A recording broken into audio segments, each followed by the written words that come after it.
सभी स्टूडेंट्स को नमस्कार। जैसा कि आप सभी को पता है कि यहाँ पर हम एक गवर्नर जनरल्स पर की उपलब्धियां या उनके कार्यकाल में घटित विभिन्न घटनाओं के आधार पर एक सीरीज चला रहे हैं।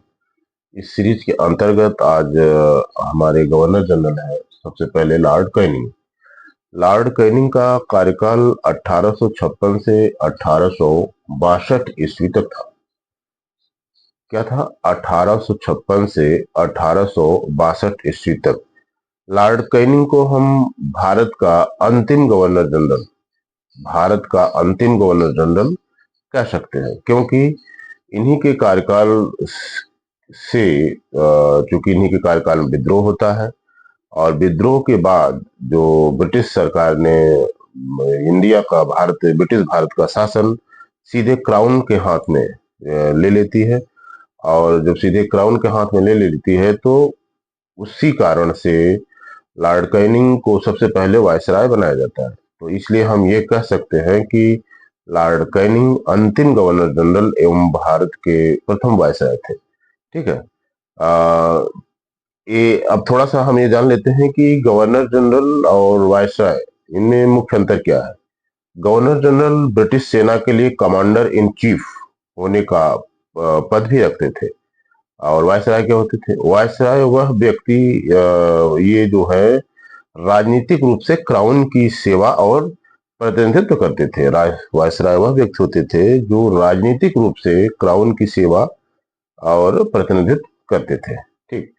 अब आगे हम पढ़ते हैं कि लॉर्ड कैनिंग के समय में हुई महत्वपूर्ण घटनाएं। लॉर्ड कैनिंग के समय में कौन कौन सी घटनाएं महत्वपूर्ण घटनाएं हुई थी?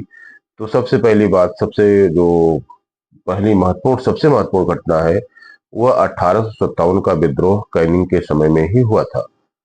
और दूसरी जो महत्वपूर्ण निर्णय है इनके काल में वो ये है कि 1857 में ही कलकत्ता, बंबई और मद्रास कलकत्ता, बंबई और मद्रास विश्वविद्यालय की स्थापना हुई थी। इनकी स्थापना लंदन विश्वविद्यालय के तर्ज पर हुई थी। जिस तरह से लंदन विश्वविद्यालय की प्रणाली थी, लगभग उन्हीं आधारों पर, उसी तर्ज पर कलकत्ता, बंबई और मद्रास में विश्वविद्यालयों की स्थापना की गई थी। 1858 में महारानी विक्टोरिया की उद्घोषणा आती है। ये इस उद्घोषणा के अनुसार ये स्पष्ट कर दिया जाता है कि अब भारत का शासन सीधे क्राउन के हाथों में होगा, अर्थात भारत का शासन सीधे ब्रिटिश सरकार करेगी, न कि कोई मध्यस्थ कंपनी होगी। ठीक है। तो क्राउन से मतलब यही हुआ कि सीधे ब्रिटिश सरकार। ठीक। इसका मतलब ये हुआ, इस उद्घोषणा में ये बताया गया कि ईस्ट इंडिया कंपनी के शासन की समाप्ति हो गई है और भारत का शासन अब सीधे ब्रिटिश ताज के अंतर्गत किया जाएगा। फिर जो अगली महत्वपूर्ण बात यह है कि कैनिंग ने सैनिक और असैनिक व्यय में कमी की। क्या किया? कैनिंग ने सैनिक तथा असैनिक व्यय में काफी कमी कर दी थी। नोट रुपए नोट मतलब रुपए रुपए का प्रचलन कैनिंग के समय से ही शुरू हुआ था। ठीक है। रुपए का प्रचलन लॉर्ड कैनिंग के समय से ही शुरू हुआ था। और इसके बाद असम में चाय तथा नीलगिरी पहाड़ियां, असम मतलब हमारा पूर्वोत्तर क्षेत्र, नीलगिरी पहाड़ियां मतलब हमारा दक्षिण भारत का क्षेत्र। ठीक। तो असम में और चाय तथा नीलगिरी की पहाड़ियों पर कहवा की खेती प्रोत्साहित किया गया था लॉर्ड कैनिंग के समय में। कहवा से तात्पर्य क्या है? जिससे काफी आज का काफी बनाया जाता है। ठीक है। आर्थिक सुधारों के अंतर्गत कैनिंग ने क्या किया? आर्थिक सुधारों के अंतर्गत कैनिंग ने ब्रिटिश अर्थशास्त्री विल्सन को भारत बुलाया। किसको? विल्सन को। विल्सन को भारत बुलाया तथा 500 जो विल्सन थे उनको भारत बुलाया गया और 500 रुपए से अधिक पर जो आयकर लगाया गया। आयकर मतलब इनकम टैक्स। ठीक। तो उस पर आयकर लगाया गया। साथ ही आयात पर 10% तथा निर्यात पर 4% कर निश्चित किया गया। ठीक है। इसके बाद इन्हीं के समय में विधवा पुनर्विवाह। क्या? विधवा पुनर्विवाह अधिनियम 1856 ईस्वी में ये कैनिंग के समय में ही पास हुआ था, जिसके अंतर्गत विधवाओं का पुनर्विवाह करने के लिए कानूनी आधार तैयार हुआ। ठीक। और भारतीय दंड संहिता, क्या भारतीय दंड संहिता आईपीसी, आईपीसी की स्थापना 1861 में लॉर्ड कैनिंग के समय में ही हुई थी। ये थी महत्वपूर्ण घटनाएं लॉर्ड कैनिंग के समय के। इसके बाद नाम आता है लॉर्ड एल्गिन प्रथम। ठीक है, लॉर्ड एल्गिन प्रथम, इनका काल 1862 से 63 ईस्वी है। इनकी महत्वपूर्ण उपलब्धियां क्या है? लॉर्ड एल्गिन प्रथम कार्यकाल 1862 से 63 ईस्वी। इनकी महत्वपूर्ण उपलब्धियां हैं, वहाबियों के आंदोलन को दबाने में सफल रहे। किसके? वहाबियों के आंदोलन को दबाने में सफल रहे। साथ ही सर्वोच्च एवं सदर न्यायालयों को उच्च न्यायालय के साथ शामिल कर दिया गया था। इनके काल की जो महत्वपूर्ण घटना थी, सर्वोच्च एवं सदर न्यायालयों को उच्च न्यायालय के साथ शामिल कर दिया गया था। इनकी मृत्यु 1863 में कहा हुई थी? पंजाब में हुई थी। इनकी मृत्यु 1863 में पंजाब में हुई थी। इसके बाद जो महत्वपूर्ण गवर्नर ये हैं, महत्वपूर्ण वायसराय सर जॉन लॉरेंस। ठीक है, सर जॉन लॉरेंस, इनका काल जो है 1864 से 68 है। सर जॉन लॉरेंस का काल 1864 से 68 है। सर जॉन लॉरेंस की जो सबसे महत्वपूर्ण इनके लिए जो है वो हस्तक्षेप की नीति, हस्तक्षेप की नीति से ये सबसे ज्यादा जाने जाते हैं। अब हस्तक्षेप की नीति किसके संदर्भ में थी? हस्तक्षेप की नीति अफगानिस्तान के संदर्भ में थी, और अफगानिस्तान के संदर्भ में लॉरेंस ने हस्तक्षेप की नीति का पालन किया तथा वहां के तत्कालीन शासक शेर अली से इन्होंने दोस्ती की थी। ठीक है, इसके बाद जो दूसरा महत्वपूर्ण परिवर्तन है इनके काल में, भारत एवं यूरोप के बीच समुद्री टेलीग्राफ सेवा शुरू हो गई थी, जिससे संचार में काफी सुधार हुआ। कब से शुरू हुई थी? 1865 ईस्वी में भारत एवं यूरोप के बीच प्रथम समुद्री टेलीग्राफ सेवा शुरू हुई थी, सर जॉन लॉरेंस के समय से ही। इसके बाद जो महत्वपूर्ण घटना है, लॉरेंस कैंपबेल, कौन सा? लॉरेंस कैंपबेल के नेतृत्व में अकाल समिति का गठन किया गया था। किसके नेतृत्व में? लॉरेंस कैंपबेल, कैंपबेल के नेतृत्व में एक अकाल समिति का गठन किया गया था। ये भी काल था सर जॉन लॉरेंस का। अगला महत्वपूर्ण निर्णय जो इससे संबंधित है वो ये है कि लॉरेंस ने भूटान को युद्ध में पराजित किया तथा उसके साथ संधि कर ली। क्या था? भूटान युद्ध। भूटान को युद्ध में पराजित किया और उसके साथ संधि कर ली। किसने? लॉरेंस ने भूटान को युद्ध में पराजित किया तथा उसके साथ संधि कर ली थी। इसके बाद काल आता है लॉर्ड मेयो का। किसका काल आता है? लॉर्ड मेयो का। लॉर्ड मेयो काफी महत्वपूर्ण है, महत्वपूर्ण गवर्नर वायसराय थे। कौन? Lord Mayo. ठीक है, लॉर्ड मेयो। लॉर्ड मेयो का काल था 1869 1869 से 1872 1872 ईस्वी तक। 1870 ईस्वी में इनके समय की जो महत्वपूर्ण घटना थी उसके संदर्भ में जो सबसे महत्वपूर्ण थी वो इस प्रकार है। 1870 ईस्वी में लाल सागर से होकर तार व्यवस्था शुरू हुई थी। कहां से? 1870 ईस्वी में लाल सागर से होकर के तार व्यवस्था प्रारंभ हुआ था। फिर इसके बाद इन्हीं के समय में 1871 ईस्वी में जनगणना का कार्य प्रारंभ हुआ। जहां तक प्रारंभ होने का प्रश्न है, 1871 ईस्वी में इन्हीं के समय में जनगणना प्रारंभ हुआ था, लेकिन इसको व्यवस्थित जनगणना नहीं कहा जाता क्योंकि सारे क्षेत्रों को शामिल नहीं किया गया था। प्रथम व्यवस्थित जनगणना ये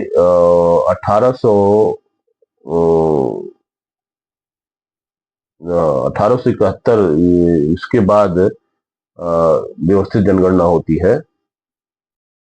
मतलब ये कि जनगणना की शुरुआत तो 1871 से हो गई थी। क्या जनगणना की शुरुआत तो 1871 ईस्वी में हो गई थी, लेकिन इसे व्यवस्थित जनगणना नहीं माना जाता। व्यवस्थित जनगणना 1881 से शुरू हुई थी, जो लॉर्ड रिपन के काल से शुरू हुई थी। और इनके काल की जो अगली महत्वपूर्ण घटना है वो 1872 ईस्वी में कृषि विभाग की स्थापना। क्या हुआ? 1872 ईस्वी में कृषि विभाग की स्थापना होती है। और 1872 में ही इन्हीं के काल में पंजाब में कूका विद्रोह होता है। क्या होता है? कूका विद्रोह। और 1872 में मेयो कॉलेज की स्थापना, मेयो कॉलेज की स्थापना अजमेर में होती है। किस लिए होती है? राजकुमारों के अध्ययन के लिए। ठीक। बंबई, इनके काल में ही बंबई मद्रास में नमक कर में वृद्धि कर दी गई थी। क्या किया गया था? बंबई मद्रास में नमक कर में वृद्धि। इन्हीं के काल में बंबई मद्रास में नमक कर में वृद्धि कर दी गई थी। ठीक है। और बजट घाटे को कम किया गया। आय कर की दर 1% से बढ़ाकर 2.5% किया गया। इन्हीं की हत्या पोर्ट ब्लेयर में हो गई थी। कहाँ हुई थी? पोर्ट ब्लेयर में। ठीक। अगला जो महत्वपूर्ण है, लॉर्ड नॉर्थब्रुक। कौन? Lord Northbrook. Lord Northbrook. Lord Northbrook का कार्य 1872 कार्यकाल 1872 से 76 ईस्वी तक था। इनके काल की जो महत्वपूर्ण घटना है, 1874 में लॉर्ड नॉर्थब्रुक, 1874 ईस्वी में, इनके काल में 1874 ईस्वी में बिहार का अकाल हुआ था। क्या हुआ था? बिहार का अकाल। और इन्हीं के काल में 1875 ईस्वी में सर सैयद अहमद खां, सर सैयद अहमद खां द्वारा अलीगढ़ में, उत्तर प्रदेश के अलीगढ़ में मोहम्मडन एंग्लो ओरिएंटल कॉलेज की स्थापना हुई थी, जिसमें नॉर्थब्रुक ने 10,000 रुपए दान दिया था। किसने किया था? सर सैयद अहमद खां द्वारा। कहां पर? अलीगढ़ में। कॉलेज का क्या नाम था? Mohammedan Anglo oriental college. क्या नाम था? Mohammedan Anglo oriental college. इसकी स्थापना हुई थी। ठीक है। इसके बाद बड़ौदा के राजा कौन?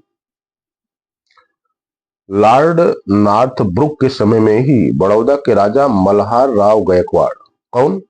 बड़ौदा के राजा मल्हार राव गायकवाड़ को भ्रष्टाचार एवं कुशासन का आरोप लगाकर उनको सिंहासन से हटा दिया गया। किसको?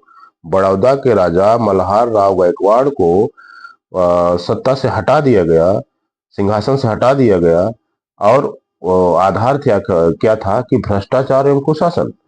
और उनको हटा करके उनके भाई के दत्तक पुत्र को राजा बना दिया गया। घटना कब की है? 1875 की है। ये लॉर्ड नॉर्थब्रुक के समय की ही है। इसके बाद नाम आता है लॉर्ड लिटन का। लॉर्ड लिटन का कार्य 1876 से 80 ईस्वी था। इनको संभवतः, अगर आप लोकप्रियता की दृष्टि देखेंगे तो ये कम लोकप्रिय थे। ये लोकप्रिय इनको नहीं माना जा सकता। हालांकि ये काफी विद्वान व्यक्ति थे। कौन? लॉर्ड लिटन विख्यात कवि, उपन्यासकार और निबंध लेखक थे। साहित्य जगत में यह ओवन मीरिडिथ के नाम से प्रसिद्ध है। इसके काल की प्रमुख घटनाएं क्या है? इनके काल की जो प्रमुख घटनाएं हैं वो इस प्रकार है। घटनाएं क्या है? 1876-78 ईस्वी का अकाल इनके काल में पड़ा था। और कहां पर? मद्रास, बंबई, मैसूर, हैदराबाद, अंशतः मध्य भारत, पंजाब, ये सारे क्षेत्र प्रभावित थे। किससे? अकाल से। ये लॉर्ड लिटन के ही क्षेत्र थे। 18 ये प्रभावित क्षेत्र थे। और 1875 ईस्वी में रिचर्ड स्ट्रेची। कौन? रिचर्ड स्ट्रेची के अध्यक्षता में प्रथम अकाल आयोग का गठन इन्हीं के काल में किया गया था। और प्रत्येक प्रांत में अकाल कोष की स्थापना की गई थी। क्या किया गया था? प्रत्येक प्रांत में अकाल कोष की स्थापना। और इन्हीं के काल में राज उपाधि अधिनियम 1876 पारित किया गया। महारानी विक्टोरिया को कैसर ए हिंद की उपाधि प्रदान की गई। राज उपाधि अधिनियम 1876 इन्हीं के काल में पारित हुआ था। महारानी विक्टोरिया को कैसर ए हिंद की उपाधि दिया गया था। किसको? महारानी विक्टोरिया को कैसर ए हिंद की उपाधि दिया गया था। इसके बाद प्रथम दिल्ली दरबार 1 जनवरी से 1877, कौन सा? प्रथम दिल्ली दरबार 1 जनवरी से 1877 ये का आयोजन हुआ था। कलकत्ता की एक पत्रिका ने इसकी तुलना उस घटना से की थी कि जब नीरो बंसी बजा रहा था और रोम जल रहा था। इसकी तुलना इसी घटना से की थी। वर्नाकुलर प्रेस एक्ट 1878 इन्हीं के काल की है। देसी भाषा इसने वर्नाकुलर प्रेस एक्ट के तहत क्या किया गया था? ये उसके तहत ये कहा गया था कि देसी भाषा अर्थात भारतीय भाषाओं के जो समाचार पत्र हैं उन पर कुछ प्रतिबंध लगाया गया था वर्नाकुलर प्रेस एक्ट के तहत। वर्नाकुलर प्रेस एक्ट के बारे में कुछ विद्वानों का कथन है जो कि इस प्रकार है। वर्नाकुलर प्रेस एक्ट 1878 के संदर्भ में कुछ कथन, जैसा कि इस संदर्भ में सुरेंद्रनाथ बनर्जी, कौन? सुरेंद्रनाथ बनर्जी। सुरेंद्रनाथ बनर्जी का क्या कहना था? सुरेंद्रनाथ बनर्जी ने वर्नाकुलर प्रेस एक्ट के बारे में क्या कहा? सुरेंद्रनाथ बनर्जी ने कहा था कि ये आकाश से होने वाला वज्रपात। क्या कहा था? आकाश से होने वाला वज्रपात। इसी तरह अर्स्किन क्या थे? पहले तो ये जानिए। अर्स्किन भारतीय परिषद के एक सदस्य थे। उन्होंने इस अधिनियम को क्या कहा? विपरीतगामी, असंगत तथा भारत की भावी प्रगति के लिए घातक बताया था। किसने? अर्स्किन ने। इसके बाद जो अन्य महत्वपूर्ण घटना है इनके समय की, वो है भारतीय शस्त्र अधिनियम 1878। अब इसके तहत क्या किया गया था? इसके तहत ये कहा गया था कि भारतीय लोग यानी भारत के लोग बिना लाइसेंस के न तो शस्त्र रख सकते हैं और न ही शस्त्र का व्यापार कर सकते हैं। जो इसके बाद जो अन्य प्रतिक्रियावादी नीति थी वो ये थी कि सिविल सेवा की परीक्षा की आयु घटाकर, जो कि पहले 21 साल थी, उसको घटा करके 19 कर दी गई थी। इन्हीं के समय में, मतलब लिटन के समय में ही 1878 से 80 के समय में द्वितीय अफगान युद्ध हुआ था। ठीक। लॉर्ड लिटन के बाद काल आता है लॉर्ड रिपन का। लिटन के बाद किस? लॉर्ड रिपन का काल 1880 से 84 के बीच है। लॉर्ड रिपन अन्य गवर्नरों के वायसराय की अपेक्षा लोकप्रिय गवर्नर जनरल है। क्या? लोकप्रिय। कौन? लॉर्ड रिपन को सर्वाधिक लोकप्रिय गवर्नर जनरल कहा जाता है। ठीक है। और इनके समय की जो महत्वपूर्ण घटनाएं हैं वो क्या है? 1881 में व्यवस्थित जनगणना का प्रारंभ, जिसकी शुरुआत 1871 में हो चुकी थी, वो व्यवस्थित रूप से, विस्तृत रूप से ये जनगणना लॉर्ड रिपन के समय में 1881 में शुरू की गई थी।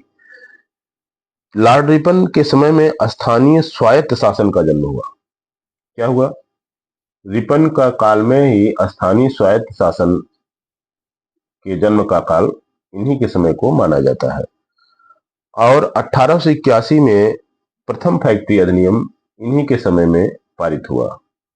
किसके समय में? रिपन के समय में। 1881 में प्रथम फैक्ट्री अधिनियम 1881 ईस्वी में प्रथम फैक्ट्री अधिनियम।